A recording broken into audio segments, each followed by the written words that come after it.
Selamat pagi dan salam sejahtera untuk kita semua. Perkenalkan, kami dari mahasiswa Akademi Kebidanan Singkawang perwakilan dari kelompok 3 akan menampilkan video pendek wawancara terhadap beberapa narasumber mengenai anti korupsi. Bagaimana sih pendapat Anda tentang korupsi di Indonesia pada saat ini? Baik, menurut saya tindakan korupsi atau yang dikenal dalam undang-undang tindak pidana korupsi memang sebuah tindakan oleh pejabat pemerintah yang luar daripada kewenangannya. Nah, sehingga dari tindakan korupsi ini memang sangat berdampak sekali. Banyak masyarakat kita yang hari ini tidak bisa melanjutkan pendidikan, kemudian tidak bisa mendapatkan pengobatan gratis, kemudian kemiskinan di mana-mana. Nah, hal itu disebabkan oleh apa? Hal itu disebabkan oleh adanya oknum-oknum pejabat yang memang melakukan korupsi, sehingga dana yang harusnya dialokasikan kepada orang-orang tertentu yang bisa mendapat beasiswa, kemudian mendapatkan pendidikan gratis, mendapatkan bantuan untuk mengentaskan kemiskinan, itu tidak tersalurkan. Maka itu sebuah dampak besar dari tindak pidana korupsi. Bahkan saat ini Indonesia memang tengah mengalami kenaikan peringkat sebagai negara terkorupsi di dunia.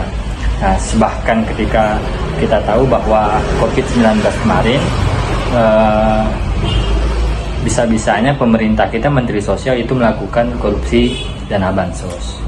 Nah, maka menurut saya itu memang sebuah tindakan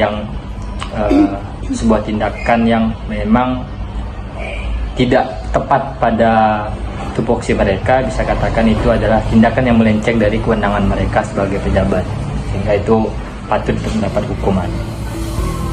Kemudian tanggapan saya terkait dengan korupsi ini, rekomendasi sekali bahwa korupsi ini terjadi sebetulnya ada berkaitan dengan beberapa hal.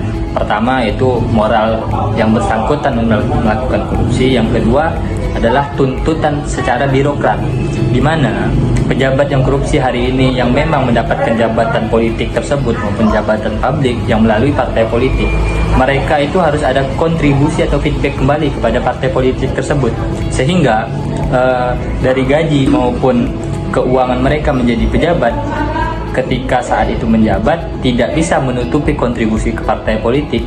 Disitulah mereka berpikir memutar otak bagaimana bisa menghasilkan uang yang lebih dari jabatan tersebut, sehingga korupsi menjadi sebuah pilihan bagi mereka. Nah, maka yang dapat saya simpulkan secara pribadi adalah korupsi ini terjadi juga melalui sebuah sistem dan organisasi yang disebut dengan partai politik. Maka saya sangat merekomendasikan secara pribadi untuk mengatasi korupsi ini, bubarkan partai politik sehingga pejabat-pejabat kita betul-betul dari rakyat untuk rakyat dan oleh rakyat. Kira-kira demikian. Kami mau nanya, ya boleh. kamu gimana sih mengenai korupsi? Kalau korupsi menurut saya itu tindakan yang salah, dan tindakan itu yaitu mengambil hak milik orang lain dan bukan milik kita. Oke, boleh sebutkan salah satu contohnya? Contohnya kayak suap menyuap gitu kan. Oke, lagi marak ya? Iya. Terima kasih ya. Sama-sama. Bagaimana sih pendapat kamu mengenai korupsi? Korupsi ya kayak Ya. kalau korupsi di sekitar lingkungan kita itu cukup meresahkan ya kak ya. Itu kayak merugikan masyarakat juga, kayak mengambil hak orang lain, merampas hak kita gitu kan kak ya. Kalau untuk korupsi hal besar di negara kita juga meresahkan juga sih kak. Di pundak pemimpin bebas korupsi, disitulah masa depan negeri.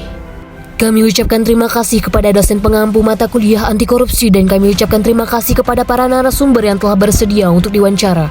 Kepada tim kelompok 3, terima kasih atas kerjasamanya, dan kepada teman-teman terima kasih atas dukungannya. Kurang dan lebihnya kami mohon maaf apabila terdapat kesalahan kata dalam penyampaian video ini.